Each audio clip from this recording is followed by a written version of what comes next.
y'all, we are back on. We are talking about the wind on this windy Wednesday. Thanks for joining this quick, hopefully, Facebook update. We had a long one overnight. Now we're focusing on the wind threat that we're currently going to have throughout the day today. Let's see. I don't know what this comment is. Anyway, make sure you're asking weather questions on this live and they will be answered. 37-mile-per-hour gusts right now in Orange Grove. This is what we're expecting throughout the day today. So it is going to continue to be rather windy and rowdy out there. 37-mile-per-hour wind gusts at the Naval Air Station. Yeah, so these winds are out of the northwest. That's going to increase our fire danger. Also, some other fun things going on. When we get those northwest winds, we get low water levels. I'm pretty sure that's what these alerts are.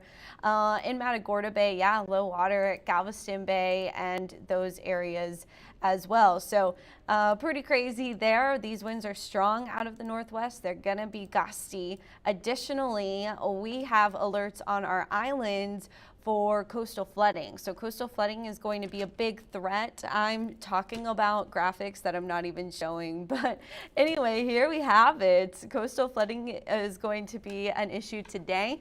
It was more so right at high tide, which is 6:16, but our waves are big, our periods are fairly long, and we've got an offshore wind. So that offshore wind is pushing the water at the top. It's kind of working to flatten out our waves, unfortunately, as the wind really picks up. But anyway, that is pushing water back out into the Gulf. But also, we still have the surge coming toward our shore, at least for now. And these waves are big. They're going to have a lot of energy. They're going to come up the coast further than you expect. So yes, coastal flooding is an issue. We've got a coastal flood advisory in place. Low tide is going to be at 10:36 p.m. out at Padre Island and 10:50 p.m. at Port Aransas. And then we do it again tomorrow. We have another risk for some minor coastal flooding as well. Waves will be a little smaller, but the periods are still going to be fairly long. However, the wave direction is going to be a little bit more out of the north, so that will have the water traveling down our coast more so. But still, nonetheless, coastal flooding is expected. Tides are running high, so keep that in mind. That's all having to do with all of the wind and the low pressure off the Gulf of Mexico, creating some high waves and so forth. Let's go back to our advisories for anyone that has joined. Belinda says it feels cold. We'll take a look at temperatures also, but yeah, there's a wind advisory in place from 8 a.m. to 7 p.m. Small craft advisory from 7 a.m. today through 7 a.m. on Thursday. And so we saw our current wind gust. Peak wind gusts still holding up from overnight, where it was closer to about 40 miles per hour. Here's a look at our expected wind speed forecast. I think it's kind of underdoing it, honestly, but I would add 5 miles per hour at least to all of these numbers, and we're talking 40 to 50 mile per hour wind gusts.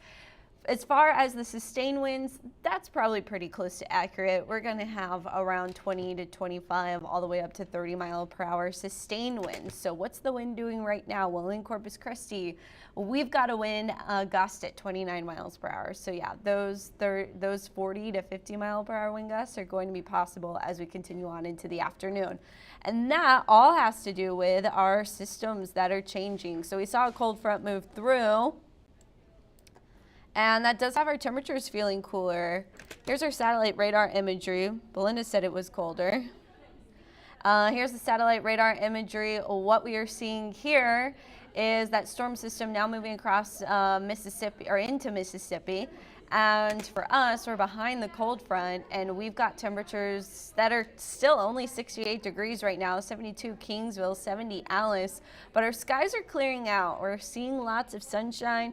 That's going to help heat us up. I think we'll still make it to around 80 degrees this afternoon, but honestly, 68 I think is cooler than I was expecting for this time of day. But yeah, I think with the sunshine and the drier air moving in, we should still make it into the upper 70s by about 3, 4 o'clock, if not the low 80s this afternoon.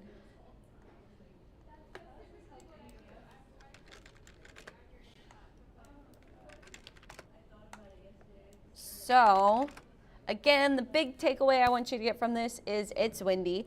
It's also going to be colder tomorrow morning. So we're 60 degrees right now, which does have us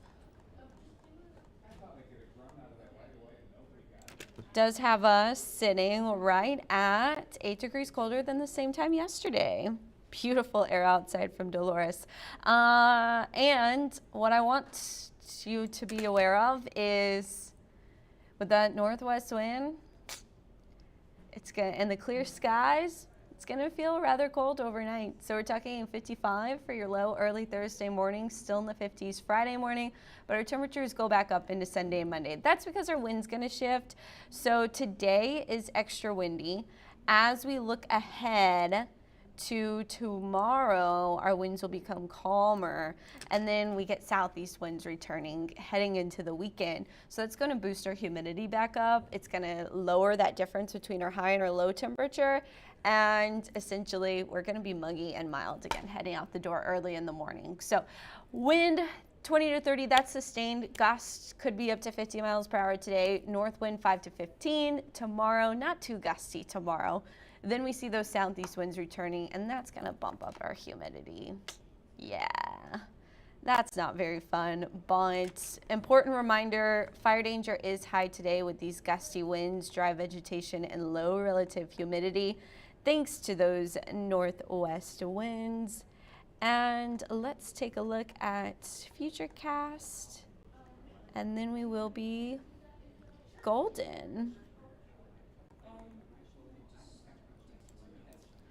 So this is the Futurecast that really explains what we're doing. Then we'll take a look at the up close one for our high and low temperatures. And yeah, so this is what happened last night. A cold front moved through. That brought us the thunderstorms. Now the dry air is moving in rather quickly thanks to those northwest winds and high pressure building behind that storm system.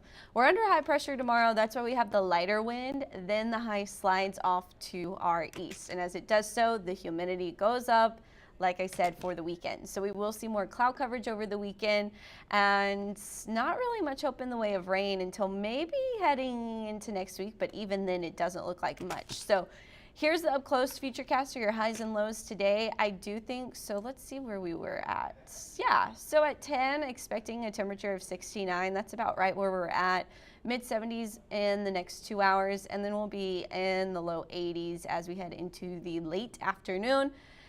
And overnights, look at that, 50s heading out the door tomorrow morning. So it is going to be chilly. I'm calling it a dress and layers day. So sweater weather in the morning, and then we will be rather hot tomorrow afternoon. In fact, mid to upper 80s is going to be possible thanks to all of that sunshine and lighter wind.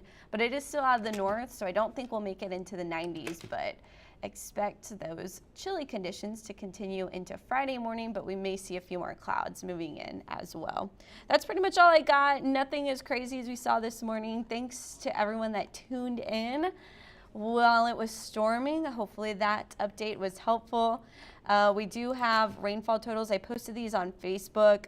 1 inch in Rockport and northern Bee County. We did get some rain in our watershed as well, but as of today, lake levels are still falling. However, the rain just fell, so it's going to take a while to make its way into the watershed. So hopefully we'll at least slow down that falling rate a little bit, but overall not enough to really have a huge impact on our drought conditions. I'll leave you on the 7-day and we will be done. Thank you so much for watching. Hope everyone has a wonderful Windy Wednesday.